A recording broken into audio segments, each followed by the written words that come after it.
El año 476 después de Cristo marca un momento crucial en la historia, la fecha tradicional que se da para la caída del Imperio Romano de Occidente. Fue en este año que un joven emperador llamado Rómulo Augustulo, un simple adolescente colocado en el trono por su padre, fue depuesto por un general germánico llamado Odoacro. Este evento, aunque a menudo se describe como un punto de inflexión dramático, fue en muchos sentidos la culminación de un largo proceso de declive y transformación dentro del mundo romano. El otrora poderoso Imperio Romano de Occidente, debilitado por luchas internas, problemas económicos y la presión implacable de los pueblos germánicos migrantes, finalmente sucumbió. Rómulo Augustulo, un gobernante solo de nombre, se convirtió en una víctima simbólica de este largo declive y su deposición marcó el final simbólico de una era. La deposición de Rómulo Augustulo no implicó una batalla sangrienta por la ciudad de Roma misma. Odoacro, al mando de un contingente de soldados germánicos, érulos, esciros y rugios, que habían servido durante mucho tiempo en el ejército romano, se había sentido cada vez más frustrado por la incapacidad del gobierno romano de Occidente para satisfacer sus necesidades. Exigieron tierras y reconocimiento por sus servicios, solicitudes que cayeron en oídos sordos en la caótica corte romana. Odoacro, aprovechando este descontento, marchó sobre Rávena, la sede del poder romano en Occidente, y fácilmente apartó a las escasas fuerzas leales al joven emperador. Rómulo Augustulo, considerado por Odoacro demasiado insignificante como para siquiera matarlo, fue enviado a un cómodo exilio, poniendo fin a la larga línea de emperadores romanos de Occidente. Con Rómulo Augustulo depuesto y el Imperio Romano de Occidente sin líder, Odoacro se encontró en una posición sin precedentes. Podría haberse declarado emperador fácilmente, siguiendo los pasos de innumerables hombres fuertes militares antes que él. Sin embargo, en un movimiento sorprendente, Odoacro eligió un camino diferente. En cambio, envió las insignias imperiales, los símbolos de la autoridad imperial romana, a Constantinopla, a la corte de Zenón, el emperador del Imperio Romano de Oriente sobreviviente. Odoacro declaró que Occidente ya no necesitaba un emperador separado, reconociendo efectivamente la autoridad del emperador romano de Oriente sobre todo el mundo romano. Zenón, enfrentando sus propios desafíos en el este, aceptó con cautela el gesto de Odoacro. Le otorgó a Odoacro el título de un alto honorífico romano y lo reconoció como su representante en Italia. Odoacro, ahora el gobernante indiscutible de Italia, tomó el título de "o rey", un título más aceptable para sus guerreros germánicos. Así comenzó el reinado de Odoacro, un hombre de orígenes inciertos que se encontró gobernando los restos de un imperio caído. Su posición una curiosa mezcla de legitimidad romana y realeza germánica. Sección 3. Un reino, en la cuerda floja. Los desafíos y éxitos de Odoacro. Odoacro heredó un reino al borde del precipicio. El Imperio Romano de Occidente, aunque en declive durante mucho tiempo, había dejado un legado de inestabilidad económica, malestar social y la amenaza constante de enemigos externos. Odoacro, a pesar de su falta de experiencia en el gobierno de un territorio tan vasto, demostró ser un administrador experto.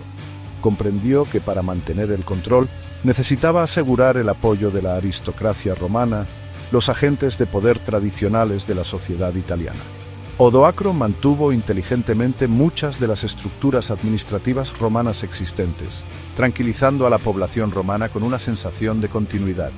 Permitió que el Senado romano continuara funcionando, aunque con poder disminuido, y nombró romanos para puestos clave dentro de su gobierno. También comprendió la importancia de mantener la ley y el orden.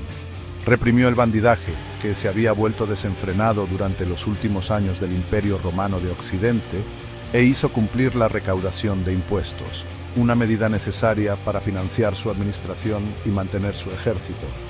Estas acciones, aunque no sin sus críticos, ayudaron a estabilizar la situación en Italia, proporcionando un respiro muy necesario después de décadas de confusión. Sección 4.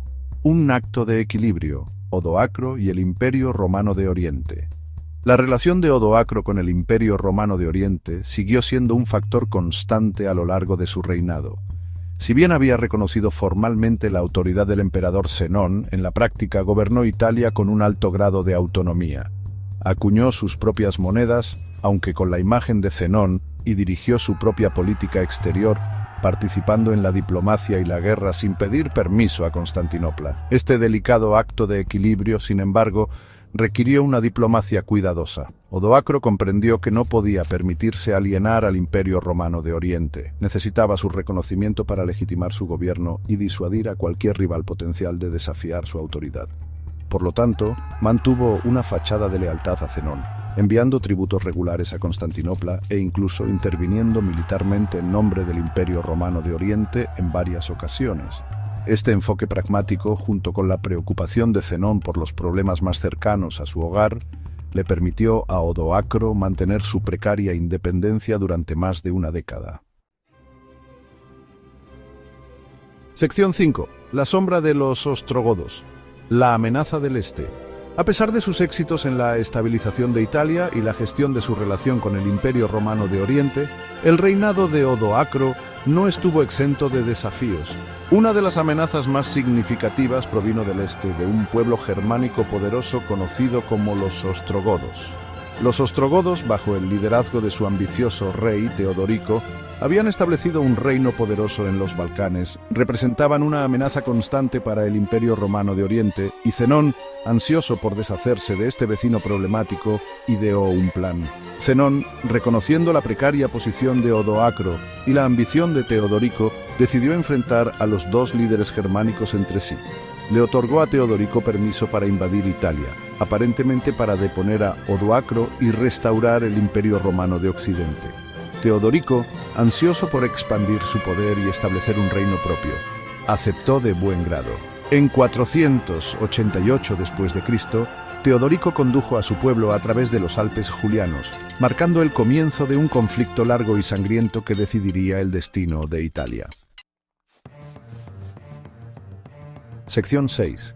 La caída del primer rey, el fin de Odoacro y el ascenso de Teodorico. La guerra entre Odoacro y Teodorico fue un asunto prolongado y brutal que duró varios años. Odoacro, aunque un líder militar hábil, finalmente fue superado por las fuerzas superiores y la perspicacia estratégica de Teodorico. Después de una serie de derrotas, Odoacro fue asediado en Rávena, la misma ciudad donde había depuesto a Rómulo Augustulo años antes. El asedio se prolongó durante 3 años, un testimonio de la tenacidad de Odoacro y la fuerza de las defensas de Rávena. En 493 después de Cristo, con ambos bandos agotados por años de lucha, se acordó una tregua. Odoacro, confiando en la palabra de Teodorico, accedió a una reunión para negociar un acuerdo pacífico. Sin embargo, Teodorico, traicionando el acuerdo, hizo asesinar a Odoacro en el banquete. Con Odoacro eliminado, Teodorico se convirtió en el gobernante indiscutible de Italia, estableciendo el reino ostrogodo, un nuevo capítulo en la historia de la península italiana. El reinado de Odoacro, aunque efímero, marcó un periodo de transición crucial entre la caída del Imperio Romano de Occidente y el surgimiento de nuevos reinos germánicos en el oeste. Había gobernado con pragmatismo y habilidad, navegando por las complejidades de un imperio en colapso y sentando las bases para el surgimiento de un nuevo orden en Italia. Aunque finalmente derrotado y olvidado por muchos, Odoacro merece reconocimiento como una figura fundamental en los tumultuosos eventos que dieron forma al final del mundo romano.